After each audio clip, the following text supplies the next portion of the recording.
Jugar a Resident Evil es básicamente esto. Encuentras balas, pero no tienes espacio. Encuentras espacio, pero ya no tienes balas. Y de repente, ¡boom! El Némesis está detrás tuyo.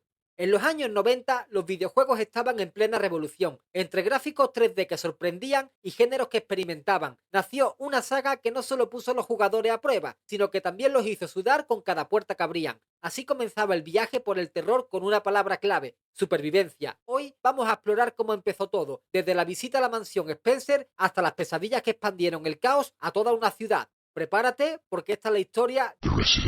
El desarrollo de Resident Evil fue liderado por Shinji Mikami, un joven desarrollador de Capcom que se inspiró en el juego de terror japonés Sweet Home de 1989. Originalmente, el proyecto iba a ser un remake de ese título, pero la idea evolucionó para convertirse en algo completamente nuevo. Mikami quería crear un juego que no solo fuera aterrador, sino que también desafiara al jugador a sobrevivir en un entorno hostil con recursos limitados. Para lograrlo, Mikami y su equipo buscaron inspiración en clásicos del cine como Night of the Living Dead y El Resplandor. El resultado fue una experiencia que combinaba exploración, terror y puzzles, todo ambientado en un lugar icónico, la mansión Spencer. Cada habitación, cada pasillo estaba diseñado para hacer que el jugador sintiera que el peligro podía estar acechando en cualquier esquina. La trama comienza cuando el equipo Bravo de los Stars desaparece, mientras investiga extraño asesinato en las montañas Arclight, cerca de Raccoon City. El equipo Alpha, liderado por Albert Wesker, es enviado para averiguar qué ocurrió. Entre los miembros del equipo están Jill y Chris Redfield, quienes pronto descubren que la mansión no es solo una casa abandonada, sino el epicentro de experimentos biológicos llevado a cabo por la corporación Umbrella. El virus T, desarrollado por Umbrella, es el responsable de los horrores que encuentran: zombies, perros mutantes y otras criaturas creadas como armas biológicas. A medida que avanzan, los protagonistas descubren que Albert Wesker, su propio líder, está involucrado en los experimentos y que la mansión esconde un laboratorio subterráneo donde se llevan a cabo los experimentos. Lo que realmente hizo Resident Evil destacar fue su innovadora jugabilidad. Introdujo cámaras fijas que, aunque limitaban el campo de visión del jugador, aumentaban la tensión al no saber qué había fuera del plano. Los recursos limitados como la munición y curaciones eran escasas, lo que obligaba al jugador a tomar decisiones estratégicas. Y la resolución de puzzles. Los jugadores no solo tenían que sobrevivir, sino también resolver enigmas para avanzar. Estas mecánicas se convirtieron en el estándar para el género Survival Horror y establecieron un modelo que muchos otros juegos intentarían imitar. Resident Evil es famoso por su doblaje en inglés, que incluye líneas como "It's dangerous to go alone". Este doblaje se hizo con actores no profesionales y un presupuesto ajustado, lo que resultó en un encanto involuntario que los fans aún recuerdan con cariño. La versión japonesa incluía escenas más gráficas y sangre más detallada, mientras que la versión internacional fue censurada en varios aspectos. Los diseñadores se inspiraron en las películas de George Romero, pero también buscaron diferenciarse al incluir criaturas mutantes como los Hunters y el Tyrant. Cada vez que abrías una puerta, aparecía una animación que simulaba que avanzabas al siguiente cuarto. Aunque inicialmente se pensó como una decisión artística, en realidad era una manera de cargar el siguiente escenario sin interrupciones. Al completar el juego, los jugadores podían desbloquear un modo donde los enemigos eran invisibles, aumentando la dificultad y el terror. La escena en la que el zombie se gira lentamente hacia la cámara es uno de los momentos más icónicos de la saga. Este fue el primer enfrentamiento con un enemigo y marcó el tono de lo que vendría después. El Tyrant, el enfrentamiento final contra este arma biológica, fue un clímax que dejó a los jugadores al borde del asiento. Años después, este enemigo se convertiría en un símbolo de la franquicia. Si la mansión Spencer nos introdujo al terror de puertas cerradas, puzzles enrevesados y criaturas inesperadas, Resident Evil 2 nos sumergió directamente en el caos total. La amenaza de Virus T había dejado de ser un experimento aislado para convertirse en una catástrofe que afectó a toda Raccoon City. El escenario ahora era mucho más amplio y aterrador, y con él llegaron nuevos héroes y amenazas que redefinieron el género.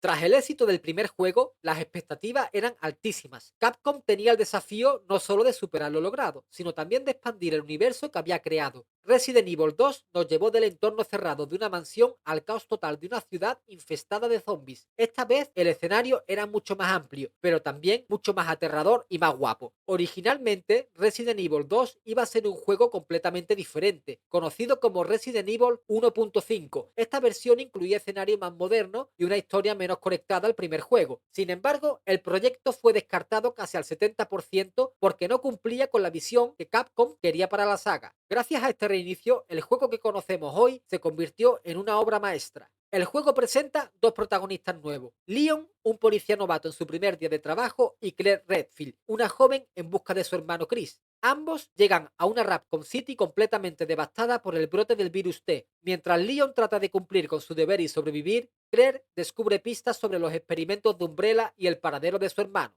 La narrativa se desarrolla a través de dos historias paralelas, conocidas como A y B. Dependiendo de con quién comience, los eventos y la información que descubras cambiarán. Esto no solo agregó rejugabilidad, sino que también permitió a los jugadores explorar la historia desde dos perspectivas distintas. Por ejemplo, mientras Leon enfrenta a Ada Wong, Claire se encuentra con Cherry Birkin, una niña cuya familia está directamente relacionada con los experimentos de Umbrella. Resident Evil 2 llevó las mecánicas del primer juego a un nuevo nivel. Escenarios paralelos. Las decisiones que tomabas en una partida podían afectar el progreso de la otra. Por ejemplo, si tomabas un objeto importante con Leon, no estaría disponible para Claire. Los entornos eran más variados, desde la comisaría de policía de Raccoon City hasta las alcantarillas y el laboratorio subterráneo. Cada ubicación ofrecía nuevos retos y enemigos. Los enemigos eran más desafiantes. Además de los zombies y los Lickers, que eran criaturas sin piel que escalaban las paredes, el juego introdujo a Mr. X, un Tyrant que perseguía al jugador de manera implacable. El diseño de Mr. X se agregó para mantener la tensión constante. A diferencia de otros enemigos, podía seguirte de una habitación a otra, algo revolucionario para la época. También habían escenas ocultas. Dependiendo de cómo jugaras, podías desbloquear finales diferentes y descubrir detalles adicionales sobre los personajes secundarios como Ada Wong y Birkin. En los documentos del juego se mencionan eventos y personajes que conectan directamente con el primer Resident Evil. El primer encuentro con un Licker fue en un pasillo aparentemente tranquilo, y ver esta criatura escalando por las paredes fue suficiente para acelerar el corazón de los jugadores. El caos inicial en las calles de Raccoon City y la lucha por llegar a la comisaría establecen el tono de desesperación que dominará el resto del juego. Resident Evil 2 consolidó la saga como un referente del género survival horror. Su narrativa múltiple, personajes memorables y mecánica innovadora lo convirtió en uno de los juegos más influyentes de la época. Además, su éxito comercial aseguró la continuidad de la saga, sentando las bases para lo que vendría después. Y así, Resident Evil 2 no solo amplió el caos y el terror a toda Raccoon City, sino que también consolidó la saga como un referente del género survival horror. Pero esto es solo el comienzo. En la próxima parte vamos a explorar cómo Resident 3 y Code Verónica llevaron el terror y la narrativa a un nivel completamente nuevo. No te lo pierdas. Nos vemos en el siguiente vídeo. ¡Chao!